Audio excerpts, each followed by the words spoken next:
Welcome to the Your Wedding Unlimited podcast, a space where we break free from tradition, creating a wedding day totally authentic to you and your love story. I'm Abby, UK wedding planner and owner of Elegance Unlimited, here to help you plan a wedding day that feels uniquely yours. Join me for planning tips and advice, endless inspiration, and a pocket full of calm within the chaos that is wedding planning. Consider me a trusted friend, here to walk you through it all. From injecting fun splashes of personality into your day, to reinventing tradition completely, all whilst focused on building a day bespoke to your dreams and desires. I cannot wait to get started, so let's get planning.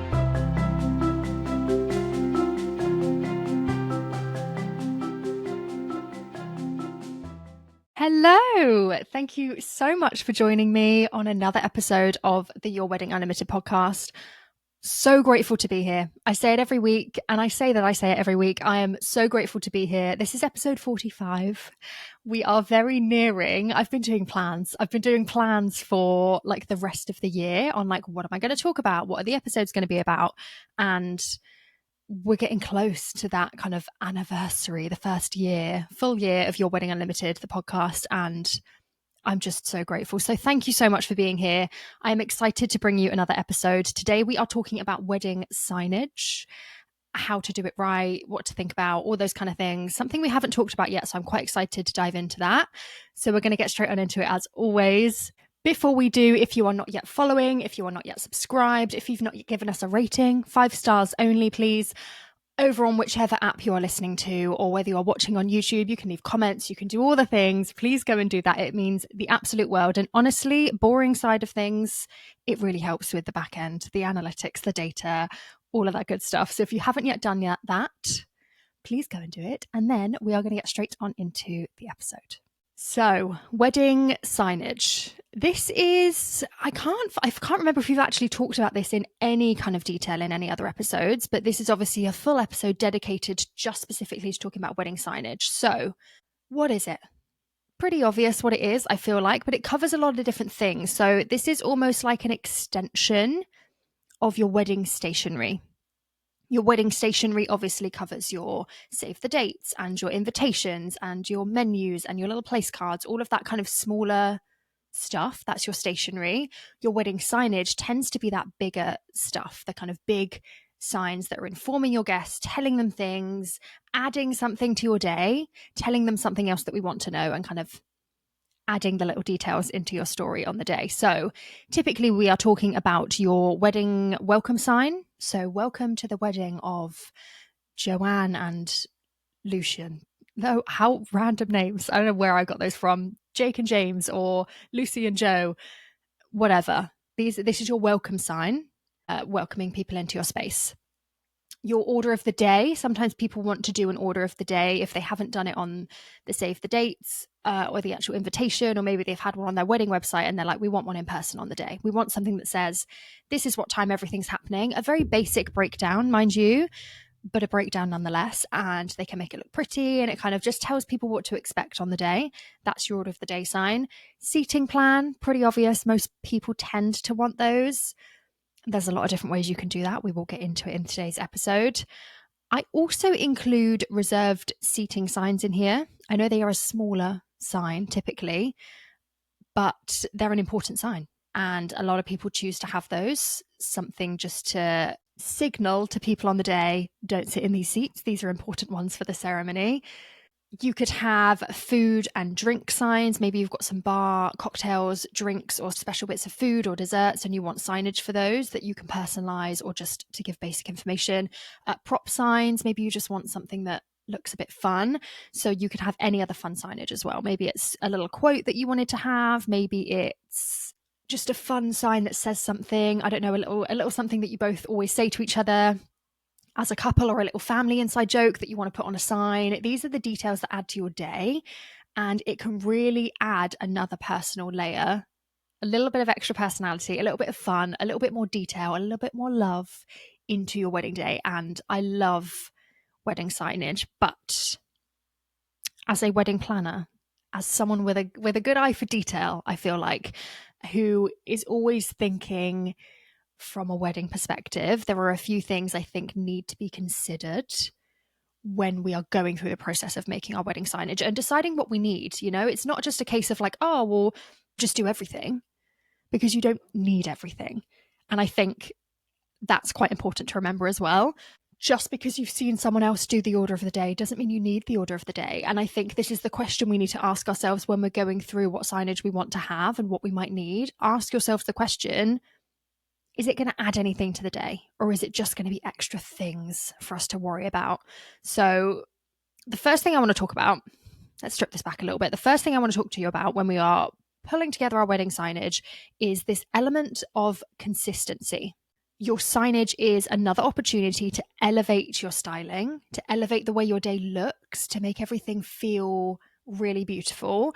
So what we really want to do is tie that into the rest of the day, into your vibe for the day. What's your theme for the day? Are you going really classic and kind of muted pastel colors, neutrals, or you're going black and white, or maybe you're going for the pinks, the oranges, the blues, whatever you're going for?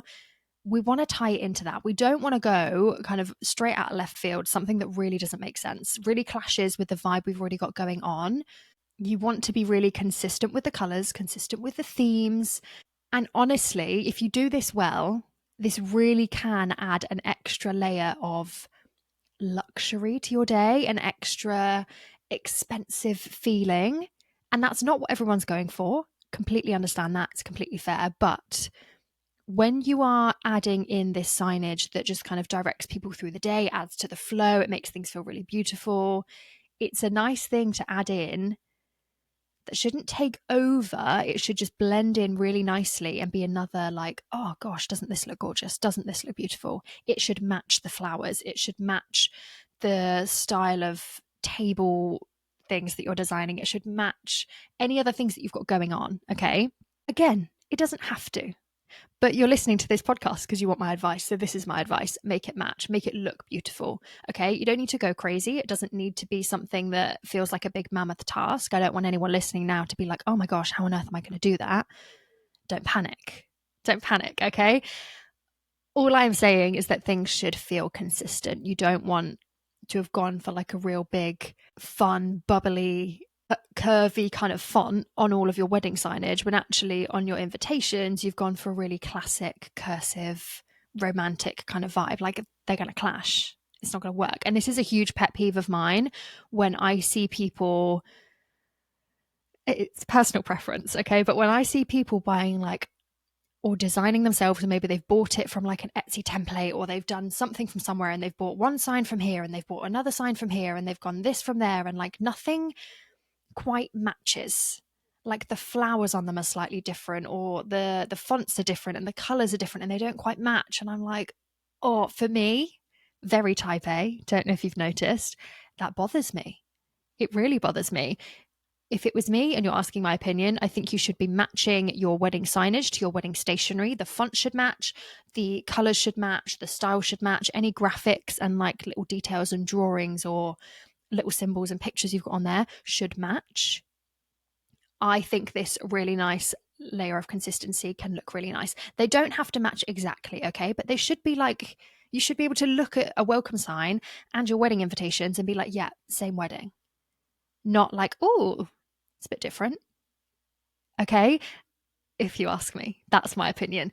I also think as well, how nice for your guests to be able to come in and have seen your invitation, they've received your invitation, they've looked at your wedding website, they've looked at all of these things in preparation for the day, and they're coming and they're like, oh, what's it going to be like? We don't know what to expect. When they come in and they see a gorgeous welcome sign that matches the vibe and the style and the tone of the invitations, they're like, oh gosh, yeah, we're here. I remember that. It's familiar to them and it feels like a really nice little addition to the guest experience straight from the get-go. And it sets the tone because they know where they're at. They're like, yeah, we know where we are.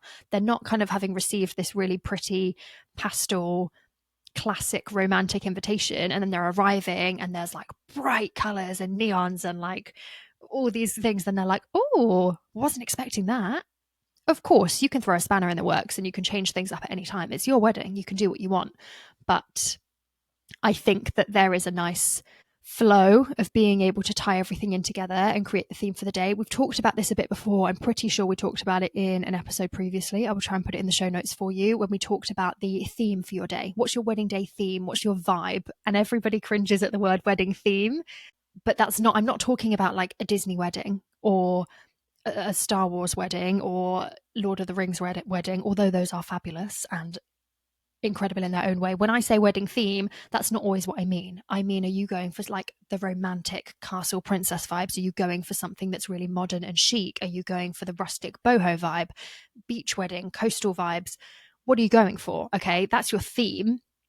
And we want to tie that into everything, not just your stationery, not just your signage, into your styling, into the dress, into the hair, into the bridesmaids' outfits, into the food you're going for. This is kind of what sets out the tone for your whole day. And this is based off you as a couple, okay? This isn't coming from nowhere. We're not just pulling things out of the air and just making things up and going, yeah, we'll go for the industrial warehouse vibe, when actually that's not us at all. We're actually really kind of beachy and coastal, and that's what we'd rather go for. We're planning our wedding with intention to create a day that feels like us. So this shouldn't be anything that feels like it's coming out of nowhere. It should make sense for you guys, okay? And I hope that makes sense the way that I am articulating that. Consistency is important. It is super, super important, not just for your stationery or your styling or your signage, for the whole day.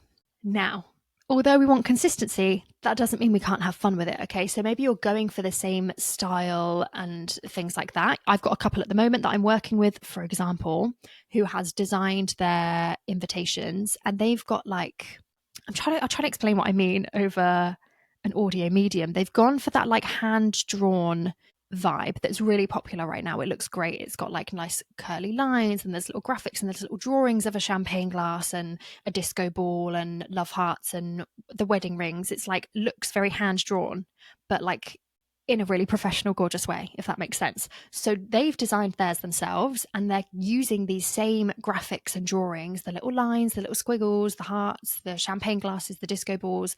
They are using that on their stationery, on their wedding website, on their welcome sign, on the seating plan. If they do one, it's all going to match and have that same feel. So your guests know what to expect, but it also keeps that level of fun in there as well. But outside of that, when it comes to the way that you present that, you can get creative with it. Okay. You don't have to just do a canvas on an easel or a board on an easel. You don't have to do that. It looks gorgeous, and I'm never going to shade that because it's a classic. It looks really great no matter how you're doing it, but you could do it differently. You could do it, put your signage on a mirror. You could have that like hand-drawn vibes on there with the same graphics. It could make sense. You could do plinths and have something printed or stuck on there. People are often doing now the like clothes style rails. I feel like that's the only way I can describe it in my head, with like the hanging sign down. They've like hung a board from the rail, if that makes sense. Or they're doing like the fabric down. It's like a scroll, or you've just got fabric hanging from somewhere else. You can get creative with it. And this is where things like Pinterest or Instagram or anywhere you can browse for ideas can be really great, because you can look at fun new ideas and you can make up your own. People have done chalkboards. People have done those, I don't know what they're called, like the stand boards you'd see outside a coffee shop, and they turned into like, and they've got flowers in the board, and then they've turned it into a sign on its own. It looks gorgeous. There are so many ideas for how you can present your signage in a different way. A lot of people do their seating plans on mirrors or on chalkboards or something that they can be a bit more creative with, but the vibe is still the same. They are still using the same colors or fonts or styles to tie all of that in together. So that's what I mean by the consistency. It doesn't mean that you just have to use printed out boards on easels if you don't want to. If you do, they look fantastic, so go for it. But there are other options if you're thinking, yeah, I like that, but we want to do something a bit different. We want something that stands out a bit more. We want something that people might not have seen so often. There are plenty of options there for you. So have a browse, see what you might be able to do. A lot of these you can DIY, and I love that, because there's always an element of your wedding that people want to DIY. I don't know many couples that don't want to do something themselves and have that input into their wedding day, where they're like, we just want to make this ourselves. We want to DIY this or craft this ourselves so that we've put our little personal touch on this element of our day. I don't know many couples that don't want to do that. So if you are looking for a way to do that, find something that might be fun for you to DIY and get creative with it. Aside from the way you're presenting it, whether it's a plinth, a chalkboard, a mirror, an easel, whatever, you can get creative with the details you're including. So a lot of people will choose to include little nods to their pets or their children or something through the little drawings or the graphics that are on this signage. Okay. You might choose particularly seating plans or table numbers. This is another one I haven't actually mentioned, signage. Table numbers, where people will name the tables after different places they've been or places that mean a lot to them or things that just reflect them. Okay. Pictures of you guys as kids. These are all different ideas that people have done. That's making it personal. That's making it about you. So you can have fun here. You can get creative. Favorite songs, favorite films, favorite games to play, like board games. I've seen that before. Each table was named after a different board game, and that was really fun. Nods to memories of loved ones that are no longer with us is a really nice idea. Different ways that you can be like, we're going to name each table after this, or we are going to add maybe, it could be anything. You could have on your signage, on every signage that you're doing, every sign, your welcome sign, your order of the day, seating plan, you can have a little drawing or a little graphic of, it could be a golf club, say. And no one else would know what this means, but perhaps your granddad was like the biggest golf guy ever. He just loved playing golf, and he's no longer with us, and you wanted to include him in the day in some way. So in all of your signage, you've just got a little golf club on there with a little golf ball. And it's noticeable, not in an obtrusive, in your face way, but something that you know is there, and other people that know what that means will know what it means. And I think these little touches and little personal details are a really nice way to personalize your day, because you'll look back at that and think, we included him in a way that meant something to us. He was a big golf guy. And in everything that now everyone can see on our wedding day, there's a little golf club there. Or maybe he was a barbecue guy and he liked to do barbecues. So you've got like the grill, or, it could be anything. It could be a little phrase he'd say to you that you've got in a quote on signage on the day because it just means so much to you. Think about the ways that you can do things your way. And that's what's really important. That's what I preach. You know that if you're new to this podcast and you've not listened to it before, this is all about doing things your own way, breaking traditions where we want to, keeping them the same where we want to. It's your decision to do things your way. And we are finding ways to make our wedding day feel so completely us, so completely perfect in your own way that tells your love story in a way that nobody else ever could. And that's what this is about. And I think signage is such a beautiful way to be able to do that. I really love it. I love getting creative with it. I love when I see a wedding I did recently, they'd done the table names with like their favorite places. It was like the number of their first house, the first concert they went to, their favorite restaurant, the name of their first pet. And it had little drawings underneath them, kind of like hand drawn, but it was made on the computer type thing, like they looked hand drawn, but not like they'd been drawn on. It was the hand drawn vibe of these images, these graphics, and it was gorgeous. And everyone came in and went, oh my gosh, look. And they get to talk about it and say, oh, I didn't know that was their first concert they went to. I didn't know that's where they met. Oh, look, this is the table. This is where they got proposed, like where they got engaged. How lovely. I love those things. I love those details that you can add into your day. It's not overtaking anything. It's not obtrusive. It's not standing out on its own, but it's a gorgeous little detail that you can add in that just makes a difference to the way your day feels in a really big way, I think. Now, I've mentioned this a little bit already. I'm going to touch on it again. Intention. You need to create your signage with intention. We cannot be just creating things for the sake of it. If you don't need an order of the day sign, don't make one. If you don't want a welcome sign, don't make one. But if you do it with intention. Make it something that's actually going to add to your day and not something you're having for the sake of it. Sometimes you don't need a seating plan. Like sometimes if you're doing like the food truck vibes and there's not really a seating plan in general, I always recommend a seating plan, don't get me wrong. Some people don't do it, and that's their choice. We work with that. That's fine. Or if you're really doing something that doesn't require it, then don't go to the effort of making a big fancy seating plan if you don't need one. That being said, I think if you are doing different types of signage, think of the ways that you can repurpose that as well. So, a really good idea that I like to suggest to my couples is to repurpose where you can and double up on things. So, if you're doing a welcome sign, can you get your seating plan printed on the back or your order of the day printed on the back? And when you're done with like people entering the space and they've all seen that, lovely, gorgeous, flip it over. You've got two signs for the price of one. You haven't got all this extra stuff that's not needed, and you're repurposing. You're being able to use things twice. Think of ways that you might be able to make things work in that sense.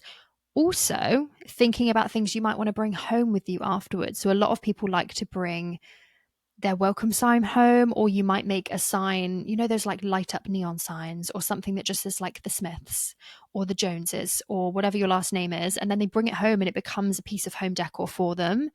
That's really lovely as well. So think of ways that you might want to repurpose these things and use them again.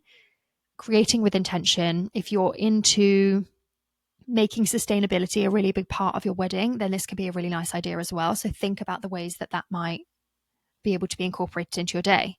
Another way that I need you guys to be intentional with your signage is to not make them too messy. Don't overdo it. Don't put too much on them. Don't make them cluttered. Keep them easy to read, because this is often a sign that people are just looking at as they're walking past, or maybe they'll come up to read it. You don't need like a newspaper's worth of stuff on there. You want to keep it simple. If it's your seating plan, it's like, please take your seat. And then you've got the tables and the names, done. You don't need anything else on there. Welcome to the wedding of Owen and Jane. Fine. It's simple. Maybe the date on there as well. You don't need all this other stuff. Like, keep it simple, because it can start to look cluttered and messy if you're not making intentional decisions with the content that's also going onto this signage. And again, you can decide to throw all of this advice out the window and do it the way you want to. If, I'm not going to sit here and say that a piece of signage with loads of information on it might not look great if done in the right way. Do what you want. This is just my opinion. This is my advice. I don't think you need too much on there. I think it should be something that adds to your day, something that adds to the flow, and doing it with intention means it's something that's there for a purpose. We're not just putting a sign up for the sake of it. We want people to know that whose wedding this is. We want people to know where they're sitting. Maybe you're doing like directional signs. If you've got like a big outdoor wedding or somewhere where it's a bit confusing to get to, you've got a sign that says bar over here, ceremony this way, toilets over here. It's intentional. We're doing things with purpose. We're not just throwing up a sign that's like, woohoo, here's our wedding again. And you've got loads of different signs that say the same thing. We're doing things purposefully that make sense, because we want our guests to be guided by these signs, and we want it to add to the flow of our day. So I think that's really important. Now, I will say, this is not a last minute job. This is not something you should be whipping together in the last couple of weeks before your wedding. You should be thinking about your signage throughout the wedding process. What might we need? What might make sense? Let me draft up some designs if you're designing it yourself. If you're wanting to buy it from somewhere else, you need to think about the time it might take to get delivered and printed and, arrive to you. All of these things. Don't be doing it last minute. I know a lot of the time as well, particularly if it's a seating plan, people are holding off right up until the very last minute because they're like, what if things change? And then the seating plan's wrong. Then the seating plan's wrong. Honestly, I don't want to say most, that's probably incorrect. A lot of weddings I go to, the seating plan is wrong. And no one knows, because you've had a last minute dropout the day before or a couple of days before, or you've been like, oh gosh, this person's now coming and these people aren't coming. So we now need to switch up the table plan again. It's tough to get that right from the get-go, okay? What I would suggest, if you're really worried about it, seating plan wise, find a way to do a seating plan where it doesn't matter if it changes, where you have the ability to change it last minute. So maybe you're doing it on a big mirror and you've got individual little cards with tables on that you can print at home last minute and stick onto the mirror. Okay. That gives you that flexibility if things change. Maybe you're having it written onto a mirror, so then you have got that option to change things last minute if needs be. The only issue you have if you're getting it printed and delivered from somewhere else is that that's kind of set in stone. You need to know that before you order it. Another option, if you are really worried about seating plans and you want it to be right, obviously I completely get that. Of course you want it to be right, but things do change last minute. Like I said, most weddings I go to, someone will drop out last minute, they get sick, they can't get here, or extra person is coming that you're trying to squeeze in. It's really tough, okay? So if you are really worried about that, there are plenty of options that you can choose from seating plan wise to just make things work a bit more in your favor. There are lots of creative ways to do a seating plan or a seating chart these days. Sometimes people choose to do like a welcome drink into wherever, from your drinks reception into your wedding breakfast, and each drink has got like a name on it, and that will tell you which table you're on based on where that is. Maybe you're doing like the big, have you seen the big walls they do where they've got like a love letter on there, a little note to each individual person, and that tells them based on the color of envelope it's in or based on where it is on the wall what table they're going to be on. Perhaps you are doing like a cookie wall or a donut wall or a little favor of something, a little something that you can have that correlates. This is your table, and that can change because you can just move them around the wall. You can move them around this plinth, whatever you're putting them on. That gives you that freedom and flexibility. So it's not necessarily signage anymore. I feel like that becomes then like a prop piece instead of signage, but it still works. You're still telling people, hey, I need you to go and sit here, or I need you to get from here to here. Okay. There's still a purpose behind it. There's still intention there. And I think they can be fun. They're becoming really popular and just a fun, different way of getting people to find out their seat, because yeah, a seating chart's great. A seating plan works. It serves its purpose if you're happy to have that simple kind of plan. Some people want to do things a bit differently. Some people think, well, we were really thinking about doing favors, but we want to make sure they get used or eaten. So if we're giving them to people before the wedding breakfast, and it also serves as like their name, which table they're going to be on, bonus, we win. Like 2 with 1 stone. We can kind of feel good knowing that it's not just going to get left on the tables. People are having to go and use these or drink these, or it's got a note in it, like the love notes. I love the love notes. When people have got their own little poem or a little love note written from the couple or something that makes them feel special as a guest, and it serves a purpose as well. So that's a really nice idea. There's so many options, right? I could sit here for ages and be like, oh, you could do this, or you could do this, or you could do this. Think about what might work for you, what also matches the theme of your day, kind of coming back to that idea of your wedding vibe, your wedding theme. Does that make sense for you? Does that match the vibe, you know? You'll know. Start mood boarding, start pulling ideas together, think about what might work, think about what's realistic for you guys as well, what makes sense for your day, what is doable with your venue, depending on how many people you have helping you set up, if you've got someone sorting that for you, all of these different things, and just pull together some ideas. This is a really nice way to get creative with things as well. One thing I will mention here about the seating plan, which I feel like we've talked about a lot in this episode, but I think it's the one that people worry about the most, because it's like, oh my gosh, the seating plan is such a big deal. We need to know where people are going to go because it's going to make things easier on the day. I get it. I also feel like people struggle with this because it's like, oh, who's going to sit where? Are people going to be happy sitting here? And what if people don't like where they're sat? And what if we upset people or offend people? And all I'm going to say, is that it's 2 hours of people's life. Okay. They will cope with wherever you choose to sit them. And if they don't, that's a them problem, not a you problem. There's always, not always something, but very often something with a seating plan. I've had parents of one of the couple come up to me on the day and say, oh, I've just looked at the seating plan and I'm not sure why this person is sat here. Can you move them, please? And I'm like, no, not really, sir. Because it's actually the wedding day right now and I'm actually really busy with something else. Obviously I don't say that to them. I've kind of said, yes, I'll look into it, see what we can do. But ultimately the couple have made that decision on where people are going to sit. And at some point you just have to decide, okay, try not to stress about it too much. These are grown adults. They will cope for a couple of hours sitting on a table to eat a meal, and then they're up again and they can move about and they can talk to whoever they want to again. And you know, once you've done the speeches and you've done the main meal, people are moving about anyway in your wedding breakfast, moving from one table to another. Oh, let me go and say hi to them because I've just finished my starter and, you know, we've got a minute. So I'm going to go and say hi to them because I haven't said hi to them yet. It doesn't have to be this like regimented, formal sit down dinner where nobody can talk to anyone that's not on their table. It doesn't need to be a big deal. And I know that's very easy for me to say because a lot of the time families kick off, friends kick off. And of course, you as the couple want to make sure that people are happy and comfortable and sat with people that they're comfortable with. But I just want to remind you, it's just like 2 hours to eat a meal. Most people can sit and make nice for that amount of time. I completely understand. Sometimes it's like, oh no, my parents have had a bad divorce. We cannot sit them on the same table. Absolutely fine. You know yourselves as a couple what's going to make sense.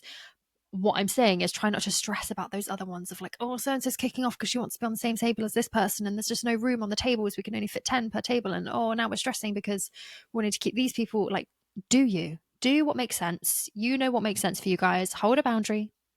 Do what you need to do, but don't stress. It's 2 hours. They'll be fine. Now, once you have designed your signage, once you've decided what you're going to have, make sure you are considering what's going to happen with that signage on the day. So often, if people are having a welcome sign, that will get moved from when people are entering into the venue into where people are entering into the wedding breakfast, because people are like, well, we want to use it as much as we can. We're going to make the most of it. It needs to be moved at some point in the day from one place to the other. Same thing if you're using a welcome sign that on the back has your seating plan, at some point that has to be moved and flipped around. Reserved seating signs have to be put out in the morning for the ceremony. If you are doing table signs, they have to be put out. These are all things that I'm sure you're thinking about, but just make sure you know and that you've decided who is putting these out. Where are they going? Where are they going to be? Who's moving them? Who's in charge of that? Is it your venue? Is it a coordinator that you've hired externally? Is it your wedding party?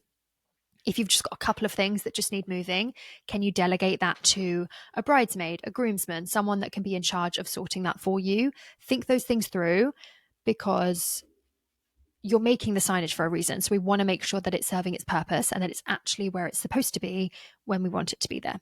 Particularly things like your reserved seating signs, I will say, for the ceremony, if you want to make sure that those first couple of rows are allocated to your wedding party and things, so that when your bridesmaids have walked down, they've got somewhere to sit, so that your parents can sit at the front on the right side for where you want them to sit, reserved seating signs are important. So I would be making sure that someone has that task on the day. Who's going to put them out? Have a plan in place, a little drawing or a plan of the left side of the aisle. These are the names in this order. The right side of the aisle, these are the names in this order. Have someone putting them out, because otherwise people just think, well, I want to get as close as I can. And you'll have someone that obviously they're at your wedding, you love them for a reason, but they're not your immediate family or the wedding party. And then suddenly your bridesmaids are scrambling around looking for seats and they've got to go like rows back, and it's not the vibe. We want a nice smooth flow. So make sure that you're thinking those things through. For me, this is something that I'm obviously always adding into my plan of the day, because it's typically myself that is moving these things around. And I'll have notes on my schedule that says the welcome sign needs to be moved at this time of the day. It's going from here to here. The reserved seating signs need to be put out here. Here's my plan for where they're going. Whatever it might be, it's always something that's in my notes and plans. So make sure that as a couple planning, you've got notes in there for whoever is going to be moving that, and make sure that you're happy with that too. Now, I hope this has been helpful. Ultimately, your wedding signage should blend in nicely with what is already there. It should be noticed, but not take over. It should add to the whole ambience of the day.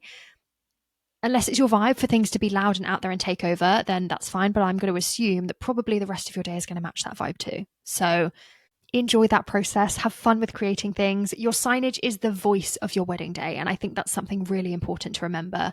The tone in which things are written, or the vibe in which things are being presented in, that's the voice of your wedding day. So match it to your vibe, make it make sense for you, and let it support your love story on the day. Let it help to tell the story that you are wanting to tell everyone.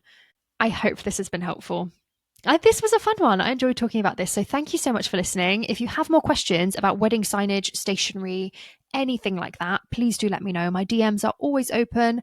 If it's something that I feel like we could do a whole other episode about, I will do that. You can send me an email. You can come into the Facebook group. We've got a little Facebook group. You can come into there and ask a question or share something. You could share your wedding signage that you're designing, and I can tell you what I think about it, and we can share it with everyone else for inspo, whatever you feel like you might like to do. The options are open. Everything you will need for that is in the show notes. There are plenty of links on ways to come and find me on Instagram, join the Facebook group, send an email. If you're looking for a coordinator or a stylist or a wedding planner, then you can find my information in the show notes as well. And send me an email, send me a message. I would love to chat to you. Genuinely, I am still taking on weddings for 2026 and beyond, 2027, if you're very organized. So you can reach out to me at any point. Please don't forget that. And I think that's it for today. So thank you so much. A little reminder to give us a like and subscribe and follow and all those things if you haven't done already.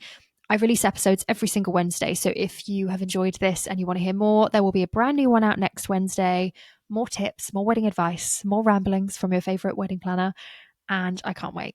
So thank you so much for listening. I will speak to you next week. Bye. Thank you for listening to the Your Wedding Unlimited podcast.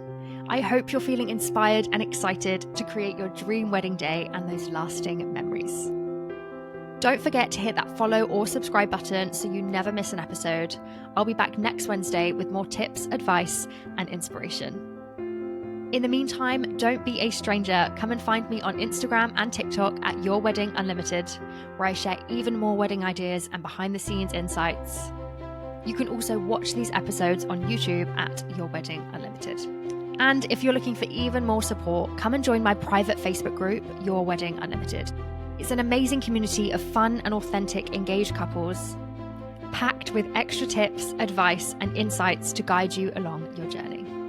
If you have any questions or need more info, you can DM me or send me an email at yourweddingunlimitedpodcast@gmail.com. All links and details will be in the show notes. Until next time, happy planning!